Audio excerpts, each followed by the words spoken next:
Before we start today's video, I gotta give a huge shout out to my very first patron, Connor.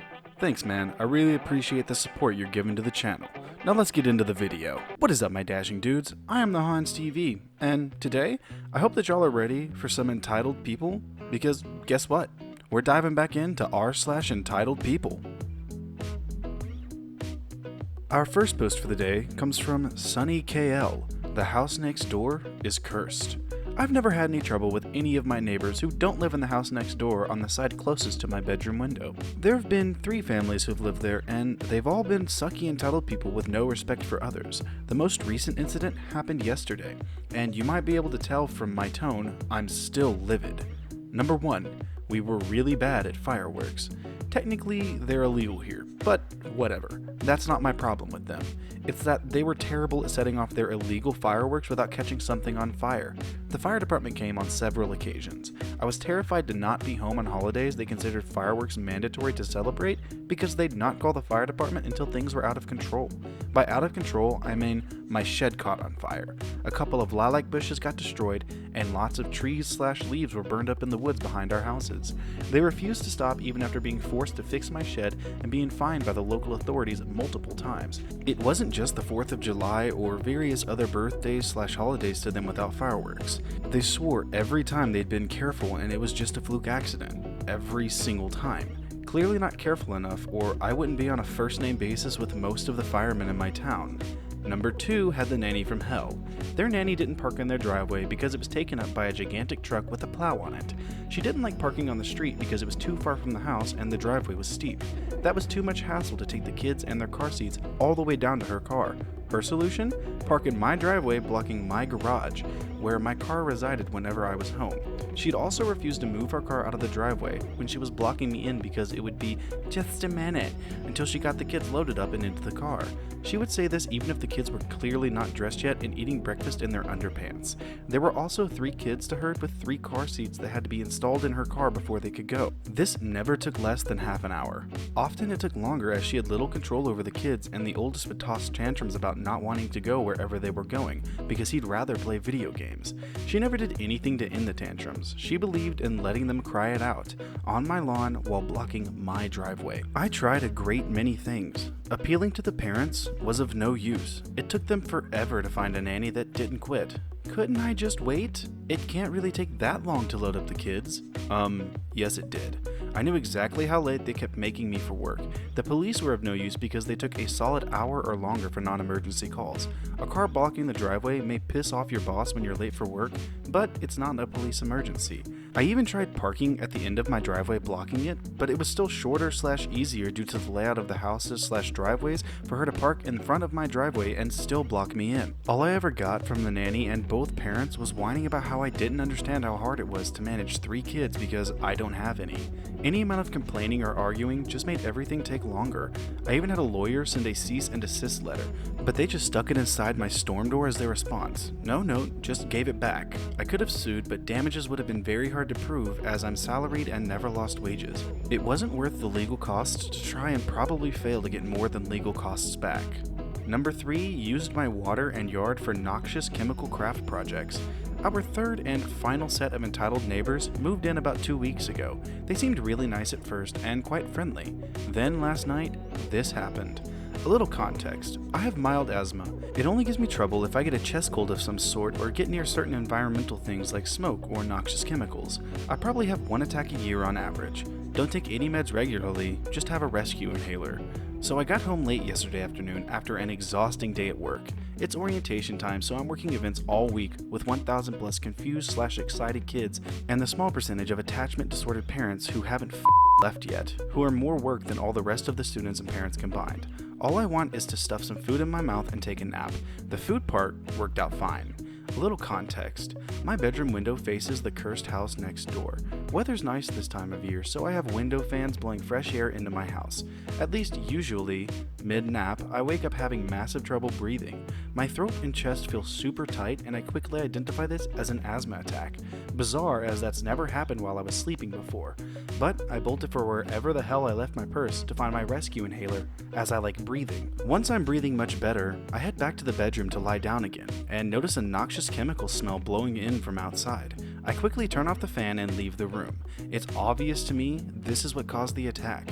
Nothing in my room could be causing this smell, so I go outside to see what's happening, afraid I'm gonna need to hop in the car and evacuate if there's some chemical spill or something that happened. I was tired.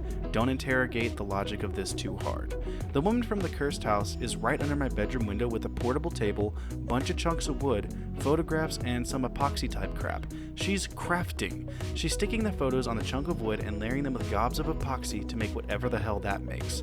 I'm not that sort of crafty to know. She's even using my hose and water. I keep a distance and yell to her to basically get off my lawn in nicer language and try to explain to her that her chemicals are making me sick, and that window right there above her is my bedroom. Also, that's my hose and water.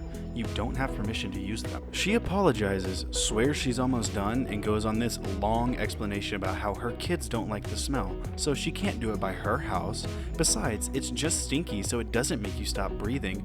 Look at her, she's fine. What the f, lady?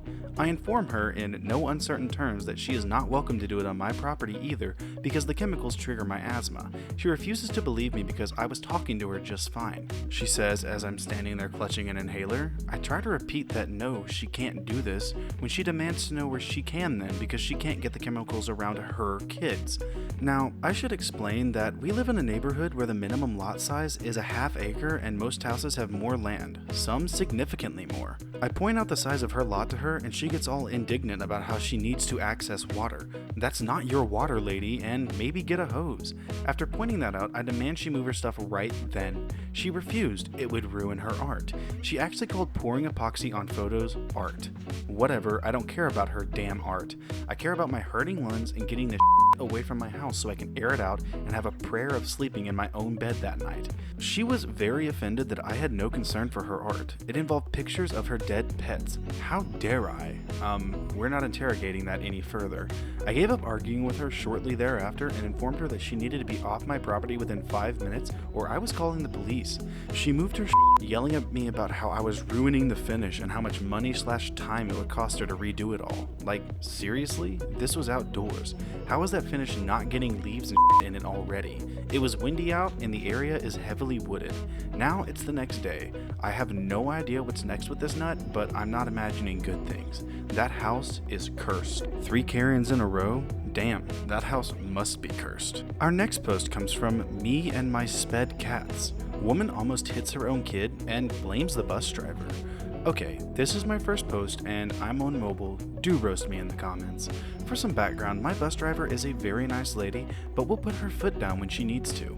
On my route, she drops off specific kids at specific spots, but when only one kid from that stop is on, she would drop the kid off at their house. TLDR at the bottom. We don't do that here. Cast, EW, entitled woman, NK, nice kid, and BD, bus driver. Okay, on to the story. So I am riding the bus home from school, and about halfway through the drive is Nice Kid's stop. Nice Kid was the only one getting off at the stop, so bus driver drives up closer to her house, which is on the corner. Bus driver was parked across the street from the corner with all the usual lights and stop sign. Enter entitled woman. As Nice Kid is walking out the door of the bus and is crossing the street, entitled woman, her mom, comes whipping around the corner. Fortunately, Nice Kid got out of the way and the entitled woman didn't crash. The entitled woman then parked in her driveway and rushed to the bus. She is not the typical Karen. She has long dark hair and is pretty skinny. When she gets up to the bus, she starts yelling at the bus driver. I couldn't hear that well because I was in the back, but I will put the conversation as well as I can. Bus driver, what are you doing? You could have just hurt your kid. Didn't you see the stop sign and all the flashing lights? Entitled woman, but I didn't think this was her bus because her stop is down the road. Bus driver, so that gives you a good reason to break the law? Entitled woman, why are you even dropping her off here anyway? You are the reason I almost hit her. Bus driver starting to get really pissed. Listen, lady, you are the one who broke the law. It's not my fault you almost killed your kid. Now leave me alone. Entitled woman stumbles a bit but then manages to say something. Entitled woman, well, I'm going to speak to your manager on the phone. Bus driver, go ahead, lady. You are the one who is breaking the law and the bus has cameras. Bus driver then proceeds to apologize to Nice Kid and drives off. I hear her yelling as my section of the bus passes her.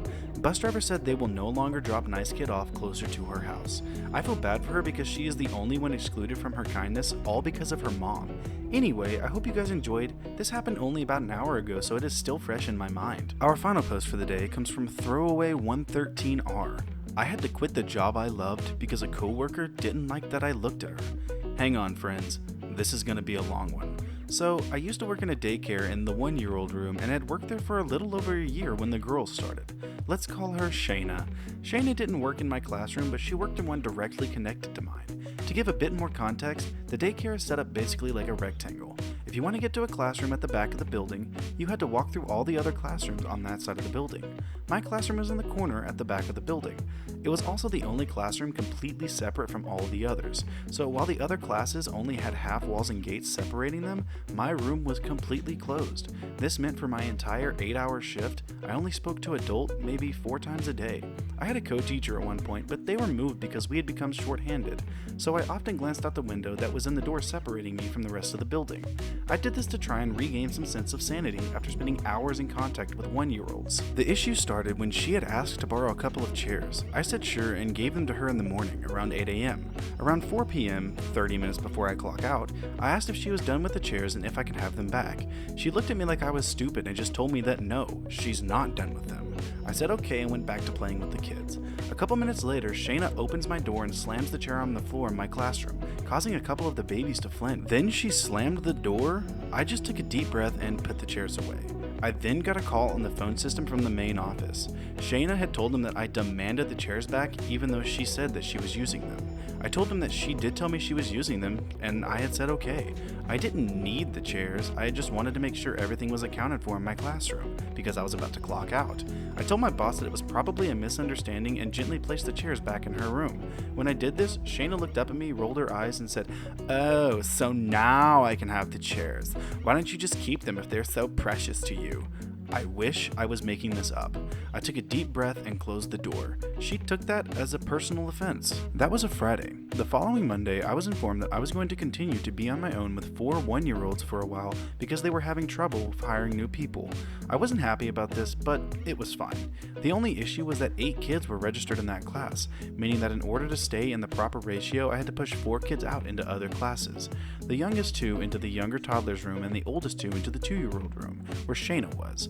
This wasn't an issue until one day one of my kids I had sent to her bit another kid from her class.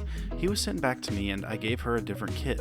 From then on, Shayna decided that she didn't want anything to do with that particular kid and would throw a fit whenever I sent her that boy. She went so far as to tell our boss that she refused to have him in her class as he was bad. She told this to the boss. She told our boss she thought a kid was bad. That's not something you do. A day came shortly after this where the only kid old enough to be sent into the 2-year-old classroom was that boy. All of the other kids were under 18 months and were, by state regulations, too young to be in the 2-year-old room. I called my boss and told her, and she said that Shayna was just going to have to live with it, so I sent him over. As soon as she saw him, she marched to my room, threw open the door, and pushed the boy back into my room. He tripped and started crying. Then Shayna started yelling, "You know better than to send me that boy. He's bad. I don't want him." I calmly replied that the boss told me to send him and that there wasn't anyone else old enough to send. She huffed, grabbed the child closest to the door, and slammed the door behind her. I called the boss and they told me they heard and saw the whole thing on the cameras and were going to have a talk with her. That went nowhere. She complained that I knew better and that he was a bad kid and she wouldn't take me anymore or she would quit. The boss, being understaffed, didn't have much of a choice at the time and just told me to ignore her. And that's what I did, but every time I looked out the window in my door, she would see me, roll her eyes, and wave at me like she had just caught me staring. To clarify, my sanity isn't the only reason I look through the window. I also did it to see when meals, parents, or my breaker was coming, so I knew to get ready for it. So every few minutes around those times, I would glance out the window. My last week there, Shayna called the boss every day complaining that I was staring at her and judging her. By the time 8 a.m. on Friday came around, I had enough and told my boss that this was a her problem and that I wasn't going to continue being involved in her drama. The boss just sighed and told me to make an art project that I could hang on the window. Shayna called the boss again 10 minutes later, saying that I was staring at her and making faces. When I got called about it, I told her that I was done with her stuff and wasn't going to continue to be the target of her attitude anymore. The boss just told me to ignore her. 10 minutes later, another phone call. 5 minutes later, another. The boss was over it and had given up on the situation, saying that we're adults and we should figure it out on our own. Shayna took this as, confront OP and tell her how you feel. She came to my door, opened it, and began yelling, you need to keep your eyes off of me. I don't want to see you looking out this window anymore. Got it? I'll admit that I cried and she looked satisfied by this and went back to her class. I decided that I had had enough and gathered my stuff. When my breaker came in a few moments later, I walked out of the room without another word. When the boss asked me where I was going, I told her that I was leaving. The boss didn't have anything to say and I just left. I loved that job, and leaving put me in a really low place mentally, but being there was toxic and I couldn't stay any longer. I really miss my babies. It's been almost a year and I still miss their goofy little faces. Well, it sounds like somebody in this story had some personal issues they weren't dealing with at home. Well, alright my dashing dudes, that is going to do it for today's episode of r/Entitled People. I hope you liked the stories. If you did, I'll leave them down in the description as always. And if you liked the video, feel free to drop a subscribe, a like, and a comment down below of what you'd like to see me read next. A humongous thank you again to Connor for pledging to my Patreon. I really appreciate the support that you're giving me, man. To everyone who's subscribed in the past couple of months, thank you so much. I love seeing that y'all are loving what I'm doing, and it really makes me feel good about this. But with that being said, I will see you in the next video.